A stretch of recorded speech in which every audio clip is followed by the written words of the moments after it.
Without further ado, for anyone that isn't aware about the high performance program and what it entails, it's our elite training program out in Adelaide, Australia, which is where Sean and Tati currently are. So the whole point of our high performance program is to give cricketers around the world an opportunity to develop skills, but also their character. So it's that step below the professional for players that are wanting to take that next step. And as Sean will touch on in a few minutes, he's got great experience and having worked with a number of what have gone on to be first cricketers over the past 15 years and so on. The program itself is split into 2 10-week seasons. It starts in October, runs to roughly Christmas time. We have a break, and then it runs from January until March. We are there to support the players from start to finish. It really is the full package in what we provide the players and what they have access to. And like I say, it really is that premier training program that we offer at the Root Academy.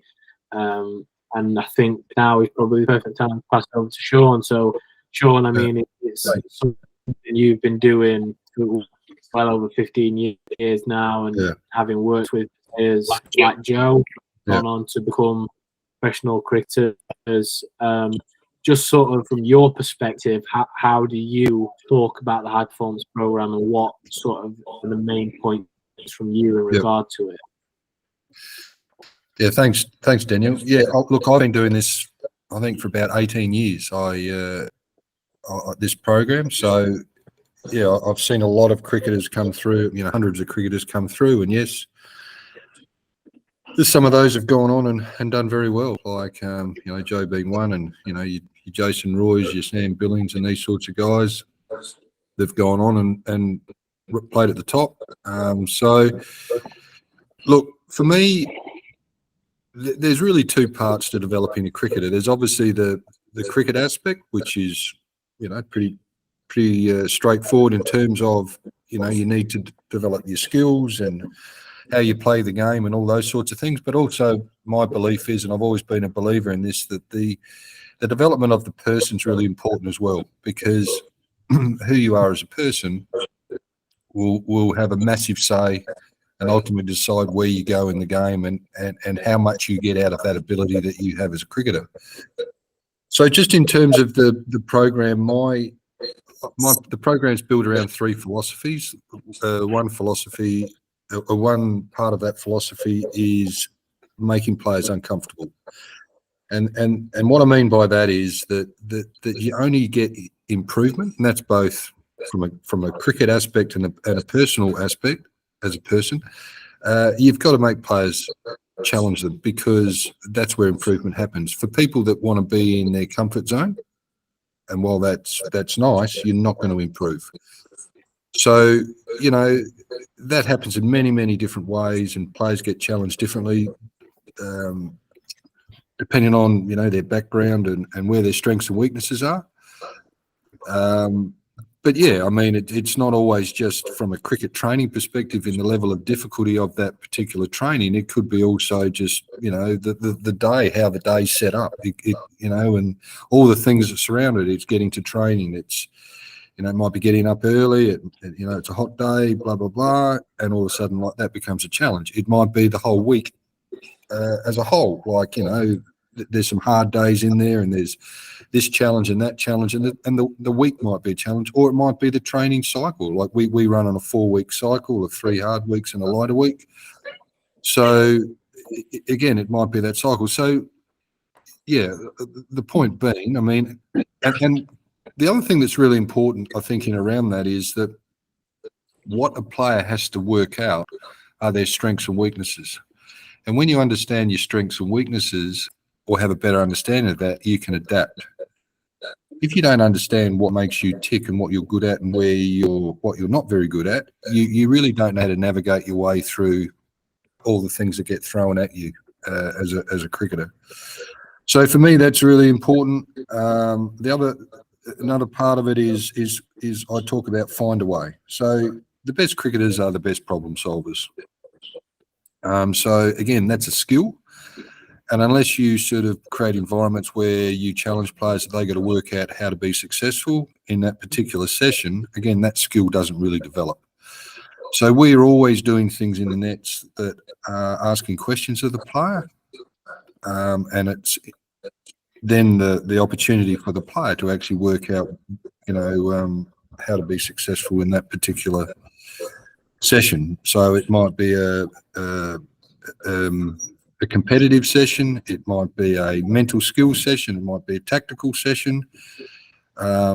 So yeah, again, we'll set the session up, and they actually have to work out how to be successful. So to highlight the fact, like in the nets, our players never go into the nets and just have a bat and a bowl. That never ever happens. There's always some context in the nets as to a task or an objective you're trying to develop within the players, and we set up all the constraints, explain that to the players, and they go in there and work within that session. The third part of that's really important is I talk about developing the person, which I sort of highlighted there at the start in terms of, that's a big part of a player and how he's going to be successful. So to back that up, we do things like, so players actually, so before I go into that, like, what I've found over the years, and, I've seen some pretty good cricketers over the years, is the better cricketers are very self-directed. So this is different for the players in a sense, like a lot of them have come out of sort of the school program or youth programs where they get told what to do all the time. But ultimately they've got to stand on their own 2 feet. And if you don't create space for players to actually develop that ability, they don't develop that. They become reliant on the coach. What do I do now? How do I get better? So a player actually has to drive things. And what I like to see players do is actually, driving those conversations and asking questions with the coaches. So there's a lot of self-reflection that they have to do. They've got to set goals and that sort of thing. But the other thing that we do that's sort of backs it up, I suppose, in a big way is that we run a leadership program within the program. So that is run by a company called Leading Teams, and they're a high-profile leadership company that work with a lot of high-profile sporting teams in Australia. For example, one of them is the Sydney Swans that they've worked with for years and years and years, who have very good culture and recognised as a very strong culture as a football in the AFL in Australia. So, and that's, largely built around the Leading Team's involvement over many, many years with them, and the success that they've had. So that's something that I'm big on, but also, that program is important because the players actually then have to come up with actions and behaviours that are going to support them, that actually are going to drive them from day to day to be the best that they can be while they're out here in Australia, and get to understand that actually how those things impact. And the other thing that they do is they reflect on those things. Every sort of 3 or 4 weeks they come in and there's a session with the facilitator that they actually reflect, and they work in small groups, and then they present their findings with each other to the group over the course of that sort of last 3 or 4 weeks. So there's that. Now I'll just sort of quickly go into like how it works from week to week. So week to week, we train 5 days a week, Monday to Friday. Sean, just before you sort of talk a bit more on the program, if we just hear from Satik just a bit more about how we support the players in the first instance, because obviously, as Sean touched on, he for a lot of the players having just come out of school programs and stuff like that, it is often a big step. So just before Sean discusses a bit more about the program itself, just from your perspective, how do we support those players that might be traveling to a different country for the first time and everything like that? Because it is a big element for a lot of players. So from our perspective and from your point of view, how important is that for us? Right. So I mean, that's a good question, Daniel. Thing is, we try to support our players even before they land in Australia. So the first step is actually we ask them to fill out our application form, where we try to get in as much details as possible. Once that is done, I contact the player, and we get their visas, tickets, everything organized. Once that happens, we ensure either Sean or me, we pick up the player from the airport. And it doesn't matter like what time it is, what time of the day it is, and where the player is flying from. That's our responsibility. So we pick up the player and ensure he or she gets transported to the accommodation. And we do the check-in formalities, and we do an induction as far as just the accommodation and the logistics go. Because here, once they come in Adelaide, there are a few expectations in terms of how you keep your room tidy, and a lot of people think that that's nothing to do with cricket. But to be very honest with you, that's a very, very important element of the program in terms of how you organize yourself. So we actually give them, like in the first week, an induction of things to how do you organize yourself, how do get things moving. They have every 2 weeks they have a schedule that's given to them online. And they need to kind of organize their accommodation, their logistics themselves. But yes, the first 2 weeks is where we kind of handhold them, if I'm using the right word, in the beginning. And then week 3, week 4, they kind of start settling down. I am pretty much available 24 hours. I do check in on a week to week basis in terms of how they are doing, not only as far as the cricket goes, but in terms of how their health is, mentally, how they're coping. I do work, so because I've been a psychologist previously, so we do want some one-on-one session just in terms of the mental well-being. Because I mean, obviously Sean works in the program. Personally, for me, and why I was really, really attracted to this program, was because we focus a lot on mental aspects of the game. Over the years, the cricket has completely changed. And it's kind of, I mean, I believe it's the holistic development that really takes players forward. So in the first, I mean, my role is mainly kind of ensuring they're comfortable, they have all the tools that they need to perform at the best level.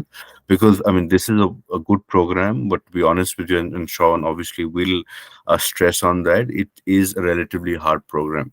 The times will be tough. There'll be times when chips are down, and how we kind of motivate players to get their act together and start forming again, is what kind of our role to an extent.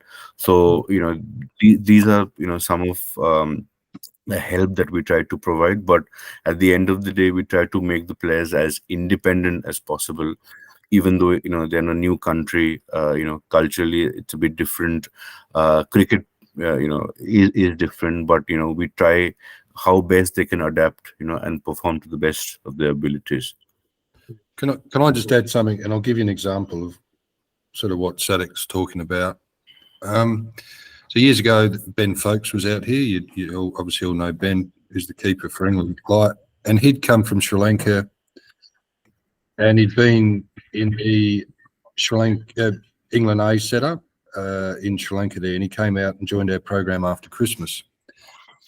And I was having a chat with him when he sort of turned up, and I said, what's your environment back like in England? Obviously, you're in the high performance setup. He was just at that time, he was changing from Essex to Surrey.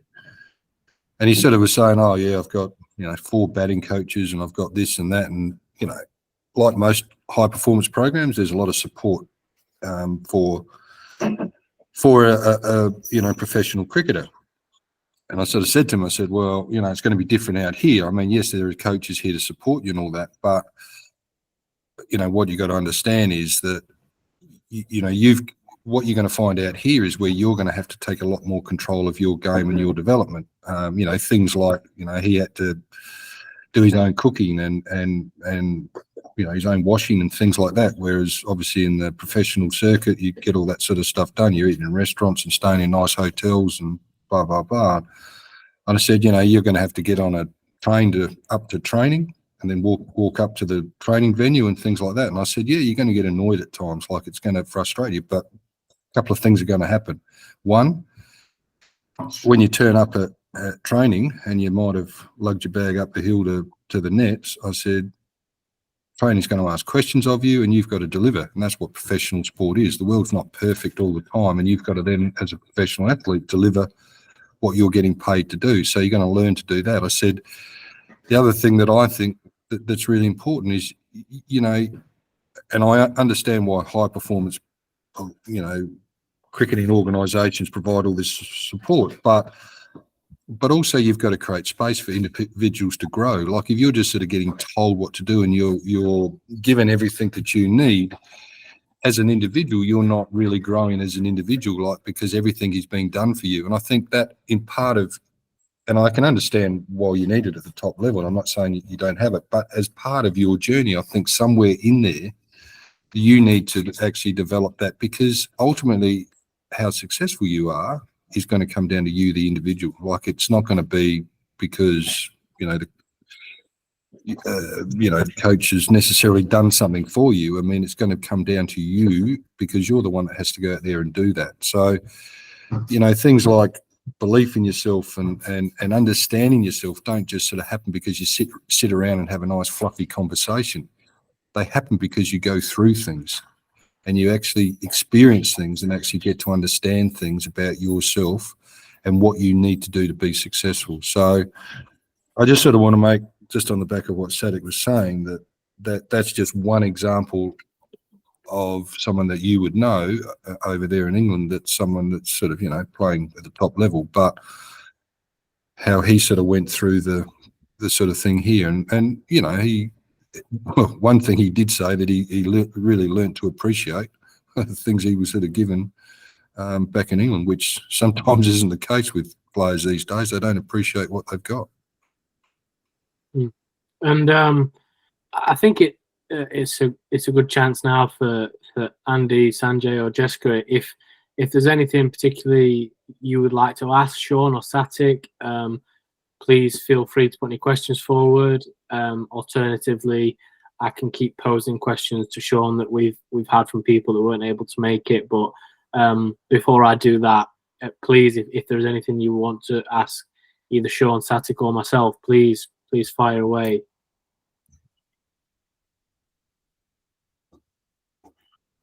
Sorry, Sanjay. Yep. Still on mute, Sanjay. Hi. Are you able? Oh, it's Jessica, we can hear you. Yeah, thank you. Oh, okay. Sanjay, I don't want to cut in front of you. Are you trying It's to fine, sort out that's the fine. audio? Oh, okay. I really like everything that Sean's had to say, and I think it really radiates, because I believe one of the things for Abby is she's been provided with a lot of support around her game and a lot of opportunities, but I think there's a lot of emotional development that also has to take place. She's here with me now in the car. I think, Abs, if you can agree or disagree with me. With the regional setup over here, especially for the girls, there's a large amount of, like, for example, I had 8 hours of training yesterday. There's a large amount of physical volume training and player development, but I think for me personally, I'm missing a lot of the psyche side of it, and that tends to take a lot away from what I can do. Yeah. Look, you're talking about the mental skill stuff, or the general mental skill stuff. Yeah, because again, and then I've never understood this in cricket programs. Like, the higher you go in the game, the more it's the mental game will decide where you go. Like, it's all a mental game. Everyone's got talent. Everyone's got skills at the higher levels. It comes down to actually the mental skills. Who's got the better mental skills in a situation? They're the ones that are successful, and the ones that don't have it are the ones that get found out. We've all seen the talented cricketer that just keeps making mistakes all the time and not fulfilling their potential. And we've all seen the guy that's not very talented, that's very, very good, and they're a consistent performer. And I know from firsthand, and no disrespect to Rory Burns, but Rory's came out here, not the most talented cricketer going around, but very mentally strong. And I think he was about 21 when he came out, and he was very, very good even at that age. He was very, very good at the mental skills and just a tough competitor. So, he's gone on, he played for England and made Test hundreds and things like that. And yet there's many, many more talented cricketers than Rory, with all due respect to Rory, but that have never done that. And so that's just, one example that I've seen firsthand of, that part of it. So, I don't understand why cricket programs. I mean, we've worked out a way to do it. That we sort of implement that into our program. But it's something that most cricket programs are missing. We will, if it's okay with you, I'm sure that Abby and I will have a chance to chat after listening tonight, and I'll probably pop some questions across my email. But thank you. The information has been very helpful and very comprehensive. Really. That's all right. Nice to meet you, Jessica. Abby? You too. Nice to meet you.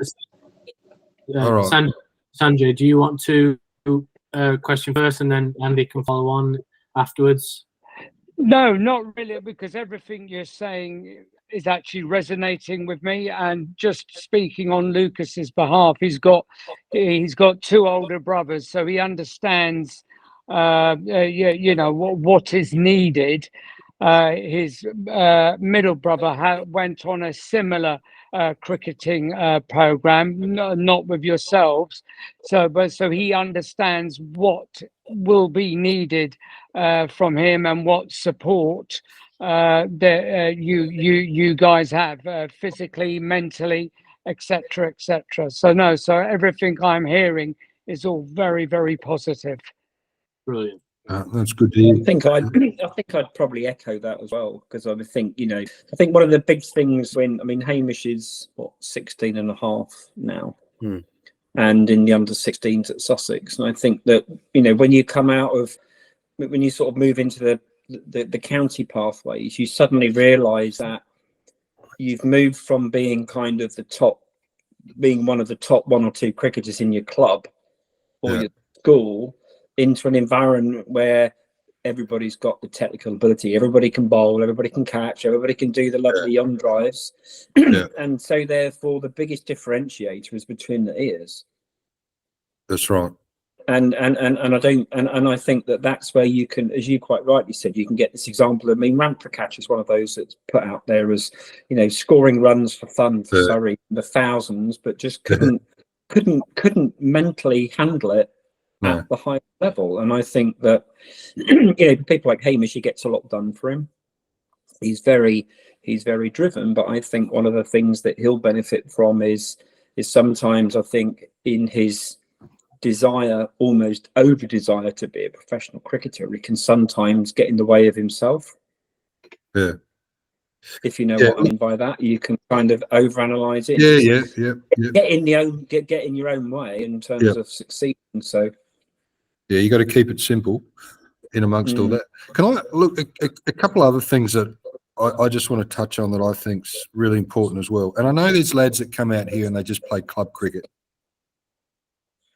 And if you really want to get better, like coming out to Australia and just playing club cricket, for me, and I don't think it's enough, because the thing about the structure of cricket here in Australia, and it doesn't matter what state you go to, and it's always been this way. We only play cricket on weekends, generally on a Saturday, sometimes Sunday, the odd midweek T20 game. But basically, getting a hit every couple of weeks and going to a club and having 2 10-minute hits at a training is not really going to get you better.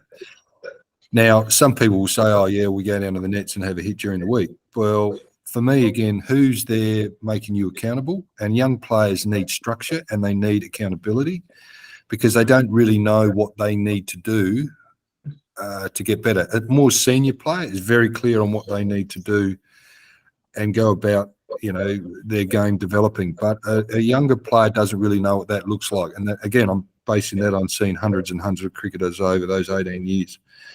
So I think it's really important that and having those, a program like ours is they're getting all that extra cricket during the week. So even for an Australian cricketer out here, like if you're just relying on your club to actually go on and play professional cricket, it's not enough. Those players actually have to go outside their club stuff and actually, get the extra work, whether it's the extra training, working with a private coach or whatever, if they want to push on. So, yeah, as I said, I know there's a number of lads that come out here and just sort of play club cricket, but you're not going to get it. A lot of cricket in that. So yeah, that's something to be aware of. I forget what I was going to say. One to add, Sean, is that I think from a bit of an outsider's point of view with this season's program, especially, one of the most pleasing things I think from our perspective back in the UK has been to see how well the group have gelled this time. Boys and girls coming from I think we've got around 8 different nationalities in on this time, and to see how well the guys and girls have gelled into somewhat of quite a really tight knit group and like a small family in a sense. And I know for both of yourself, Static, that's a big part of what you wanted to create and sort of is that always at the forefront of your mind when this program comes about, or does that? Well, it is, because again, it's about building relationships, and one of the things we talk about in the leadership program is about developing those relationships where you can give each other honest feedback. And the reason for that is because the more you're challenging each other, the higher that bar gets set. So, for that person that might be doing the wrong thing, if they're getting challenged by their peers and they improve, that's actually pushing the whole thing higher. So actually me as an individual, because I'm pushing the bar higher, I'm getting better training, which is actually helping my game ultimately. So yeah, that's important. And look, yeah, we want players to have fun and get on and create friendships and lifelong relationships. That's all part of playing sport, and that can help you in not just in cricket. You might start making those connections. Who knows where it can actually help you down the path with your life. So that's the great thing about sport, and in this case, cricket is about developing lifelong relationships and actually helping. And I know it's happened from my perspective. Like, they crop up in your life and they help you in some aspect of your life down the track. So that's important part of it. True. Sorry, Shauna, just to add what you said. See, another couple of things that is very important for us. And again, it's not just about in the nets. You've had a good hit. It's not about that. It's also about within the team, how good they are at team building, conflict resolution, because in today's day and age, these things are very important. It's just not about you being a wonderful player. You've got talent behind you. You've played for a higher level. It's also these things that matter. And just to give you an example, and Sean can obviously give specific examples on this. We've had several talented players with amazing reputation back home come here and actually struggle, and they've said, like, one is we didn't expect something would be what you have in place, because back home they said, I've always been placed, I've never been kind of questioned about how I'm playing, how things go about managing other space, managing time with others, organizing with coaches, going to a club, organizing with clubs. For me, it was every time I scored a century, people would just praise me. Never kind of worked on the weaknesses. I only kind of worked on strengths. That's one realization players have had. At the same time, if there are issues, conflicts, we actually sit down and we ask them, how do you think you're going to solve things, rather than us giving us the solution. I think for me as well personally, that's been a massive learning.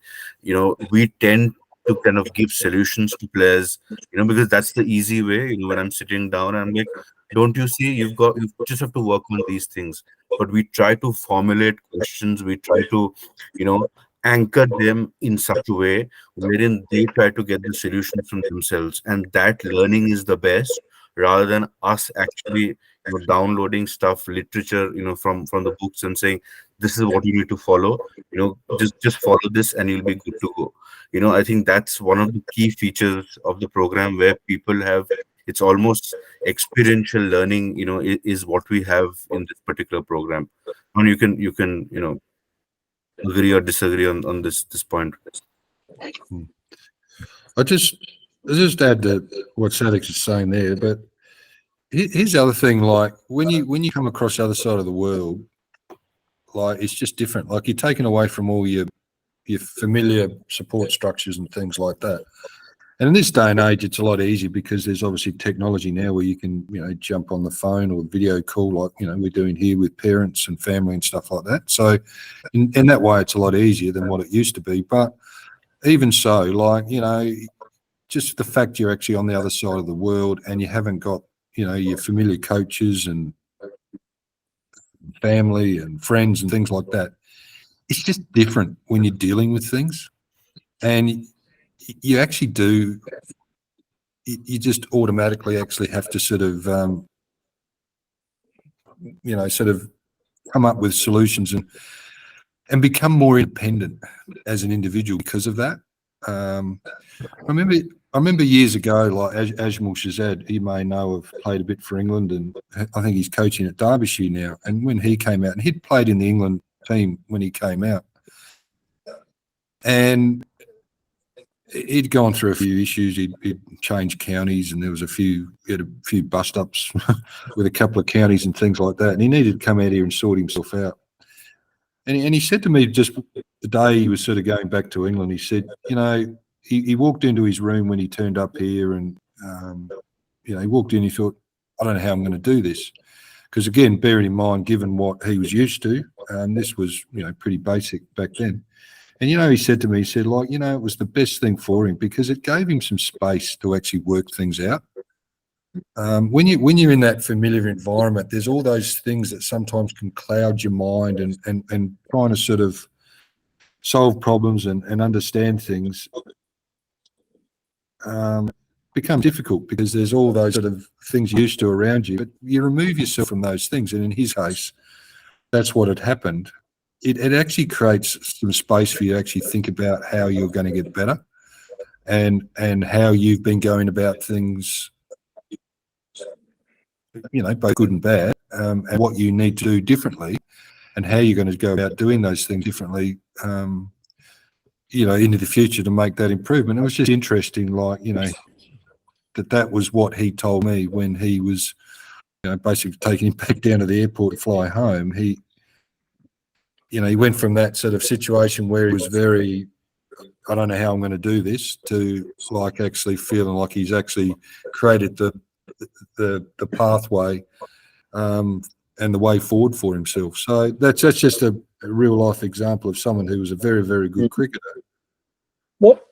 So Sean, what would you say is the optimum age to get the best out of the program? Optimum age is, I would say, my experience is sort of between that 18 to 21, 22 age. That's big because the thing about a cricket program, and anyone that sort of sits here, sits and talks about their cricket program, about players that have gone on to play, international sports, it's only because of them that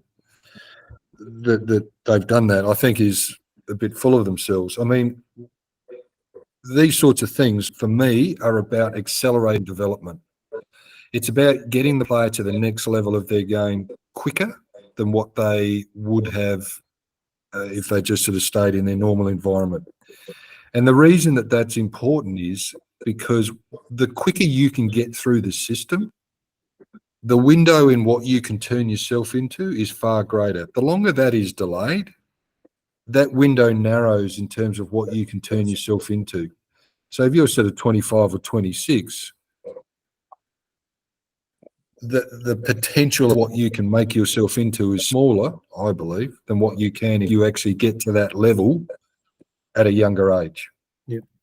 Does that make sense? But presumably at a younger age, of you've got to be to a degree mentally ready and strong enough to be able to live on your own and look after yourself. And yeah, absolutely. But having said that, we've had actually surprisingly 16 and a half, 17-year-old young lads come in and perform better than about 2020. And I'll give you a live example. I've had actually two cousins who had come in the program few years back, and one I think was 19, one was 16 and a half.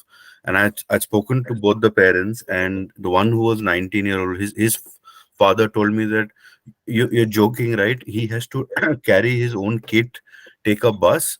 He said, at home, I have a chauffeur drive him everywhere. His mom comes and gets his meals. And I said, look, this is not the program for him, if that's the case, because he has to be responsible. He has to be part of the group because, we can't have preferential treatment. And same thing, I told the father who was 16 and a half, the young kid. And the surprising thing was after 3 months, the guy who was 20, 21, he just couldn't cope. He said, look, all my life I've had this luxury. I want this luxury. The 16-and-a-half-year-old actually continued all the way till March.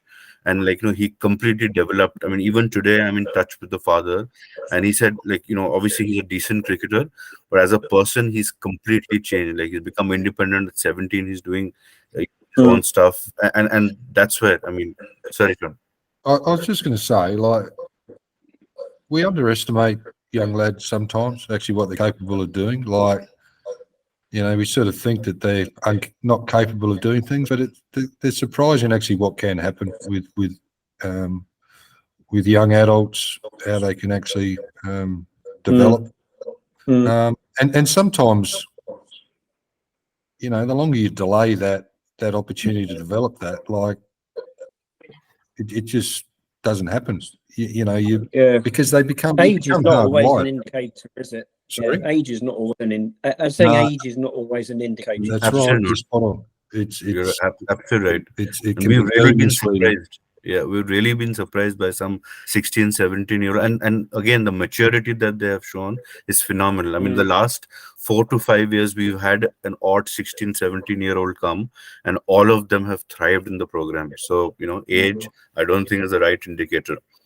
Do you get a dropout rate then? I mean, that was one of the things that was going through my mind is what sort of percentage dropout do you have? Very rare. One in probably Okay. out of 25. Yeah. So is that down to your pre-selection process as much as anything else, do you think? Not really. I mean, look, in a lot of cases it's been, and we had one lad this year, but again, and you don't want to sort of get too much into the background of families, but he was very mentally immature, and his mum wanted him to come out here and try and solve some of those problems, but he just couldn't push through it. And it wasn't, he was only a couple of weeks, but he came out here and just struggled from being away from his mother. That's right. And it's probably the worst thing, again, going back in some ways, because again, you're just reinforcing that you got to some point you got to break through it. And then I'll be honest, I've had lads sometimes in tears, but they've got through it. Like Tom Best struggled for a little period when he was out here, get a bit, but they get through it. I mean, for me, it's about, if you keep giving into things that are difficult all the time, that just becomes a habit. And belief in yourself and sort of, that resilience we talk about, the only way it's going to happen is you can talk about it as much as you like. You got to go through things, and you've got to say, you work through a challenging situation and come through and say, I can do this. And what also happens there is that when those things present themselves into the future, you don't fear them. Because I've been through it. I've got through that. Whereas if you always give in, when that thing presents itself down the track, you try and avoid it because you say, I don't know if I can get through it. And at some point, if you're going to make it in anything, not just cricket, but in anything, you're going to get challenged at some point. Doesn't matter how talented you are, you will get challenged. And it's the ones that can work through that and come out and actually, in some cases, actually want to be there. That's where they want to be. They're the ones that. So it's almost like you're taking, you're learning about life and taking life into your cricket. Cricket's, in a lot of ways, is just the vehicle. That's right. And Andy, and one thing I keep telling players year after year that, look, this is a training program. It is not a selection program. You don't have to come here and impress anyone. So don't worry about failing. Because when we say, if you're not failing here, then this is not the right program. Then you're better than the program.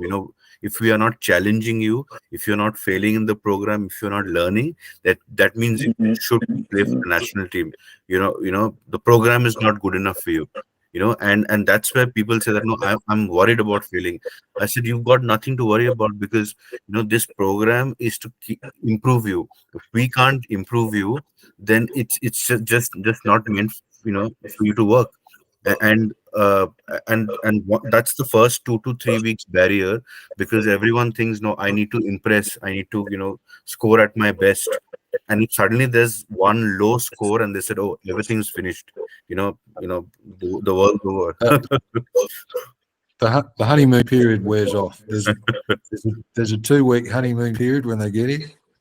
That wears off, and then you get to see the real them. So go on, Sanjay, you go. No, go on, Andy. It's fine. No, it's just a quick question. It's just probably more static, this one, just real quick. So with the accommodation, do they share accommodation, or do they have their own accommodation? How do you handle that? Right. That's right. So basically, we have accommodated all the players in the middle of the city. It's just mainly for logistic point of view, because there's no use, putting them in an accommodation which is 2 hours from training. So they are, in this place called Break Free Adelaide. So it's a service apartment where they get all the facilities, right from kitchen. They have a living room, television, washing machine, dryer. Each apartment has 2 rooms, and each room has 2 single beds. So they actually share an apartment, and they share a room with every player. So each apartment has 4 players, and it has a living room, bedroom, and pretty much, all amenities, that one kind of need. Got it. So already they're having to learn to work out what the rotas are, how to get on together, who's going to do the shopping, who's going to do the cooking, even before you That's right. hit the ball. Or So we give them a weekly, fortnightly budget, and we put that, so very similar to Tesco. I think in England we still have Tesco. I mean, I've lived in England, so I have some idea.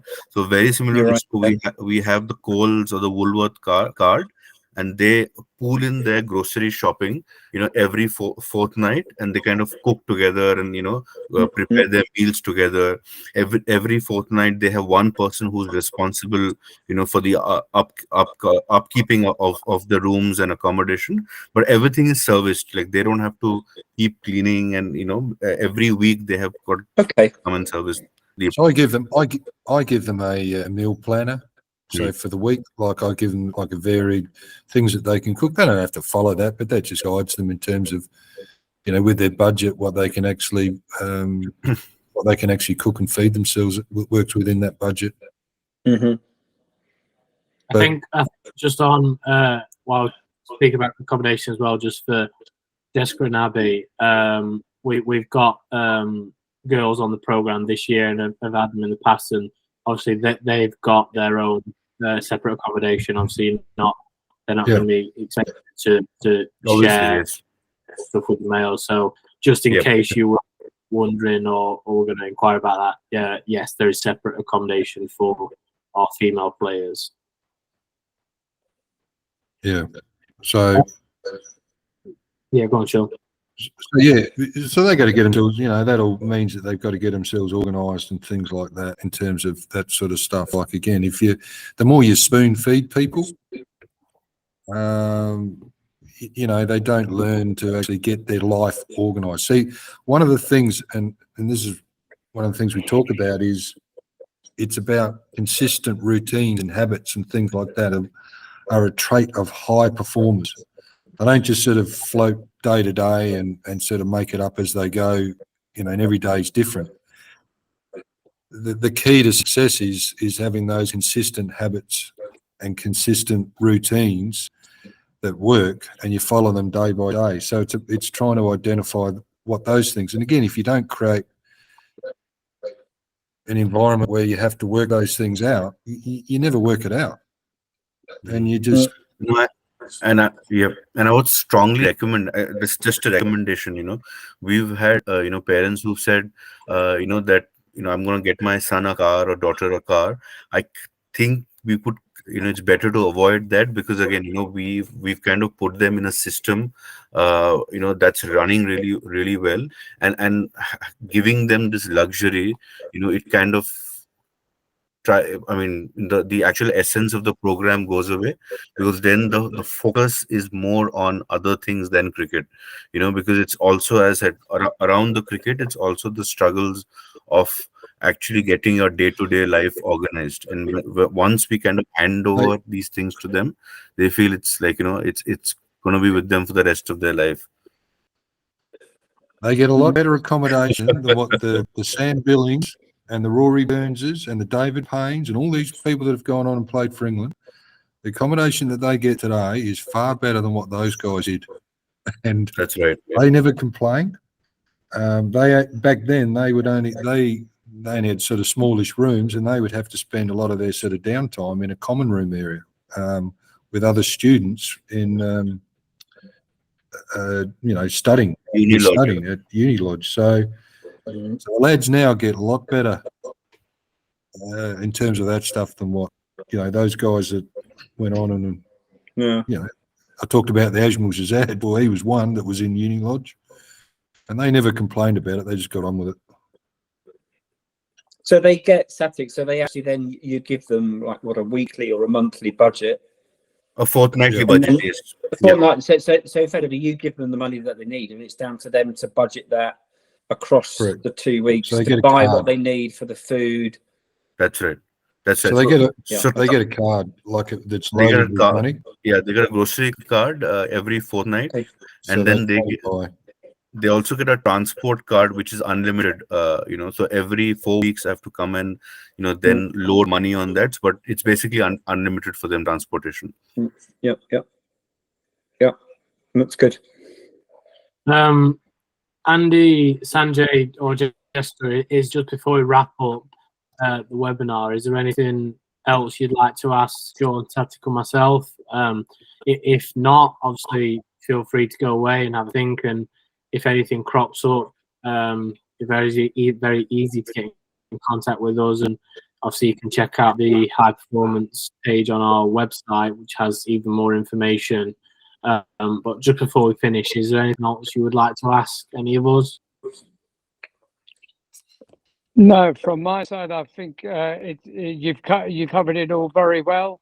I think when Static mentioned the holistic approach, I think as parents we have a very realistic understanding, and so does Lucas, of what the expectation is from himself. He's not got he knows he might not go out and churn out all the runs. He's not putting any pressure on himself like that. He wants to hopefully get a better understanding of himself and his game, and Right. improve his physical fitness through strength and conditioning and training, and then get to socially be more confident.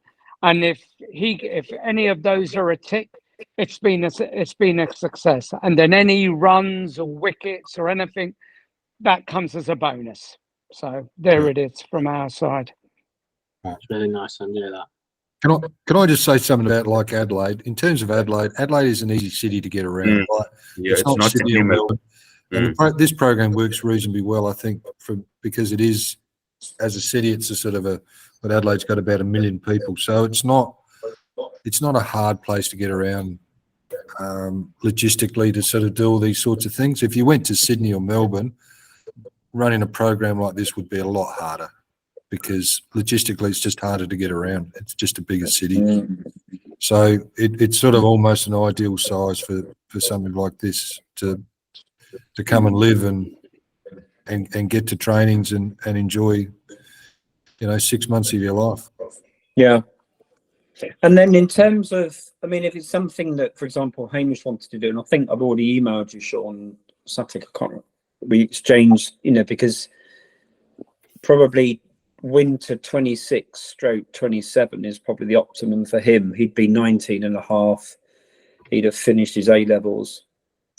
So therefore, it's that kind of gap between A-levels and uni. So that's an ideal potentially time for him to come out. And if we wanted to take it further, then is it just a case of working out when best to secure a spot, or can we have that conversation anytime, even if it's in 2 years, intake 2 years?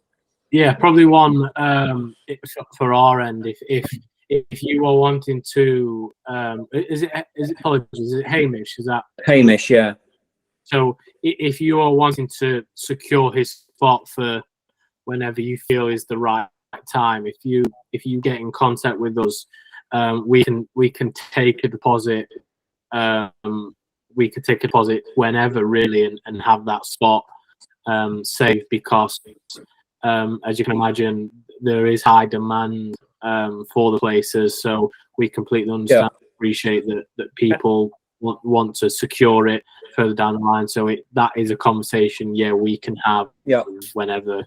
And in the spirit of the program, I think that as much as I do ask all the questions and I'm on this webinar, I would want, would you be able to offer up, the same sort of one-to-one Zoom session with Hamish, and I would just step out the room and let him make his own mind up and ask his own questions, right, rather than me just send him. Yes, definitely. And so what we have an option for on our website is whenever after this call or over the next few days, if you check out the high performance residential page on our website, if you scroll down towards the bottom, we have a speak with Sean section. Okay. So what Hamish can do is he can go onto that, and it's a website called Calendly where he can schedule a call with Sean. There'll be set date and time when Sean's available. Okay. They can have a one-on-one conversation. He can ask his own questions. And Sanjay, that's the same for Lucas as well. If he wants to have a bit more one time with Sean, where we're not involved in the conversation, we absolutely understand and appreciate that. That's why we have that option. And I know I'm biased. I think that's really important, because it's got to be his decision, right? I mean, ultimately, he's got to. I want it to be. The emphasis is that this isn't just like going to a cricket camp. This is This is a life camp, right? 100%. And you've got to go in eyes wide open to something like that. Definitely. Absolutely. Okay. So I think last of all, I just want to say thank you to both of you for spending your time, and Sean and Satik as well. Thank you for giving me time. I think it's been very beneficial. And for Andy and Sanjay, like I said, if you any further questions or additional information, please don't hesitate to get in contact. We're here to help out. That's what we're here for, and however we can support you from this stage onwards, we're here to do that. So appreciate it. yeah, I hope you find it Yeah, beneficial. brilliant. That's lovely. Thank Thanks, you, guys. Sadik. Thank you, That's Sean. all right. Thank you, Thanks, Daniel. Sanjay. And, Andy. and nice meeting you, Andy. Yeah, good to Yeah. see you, Sanjay. Thanks, Yeah, guys. sure. All right.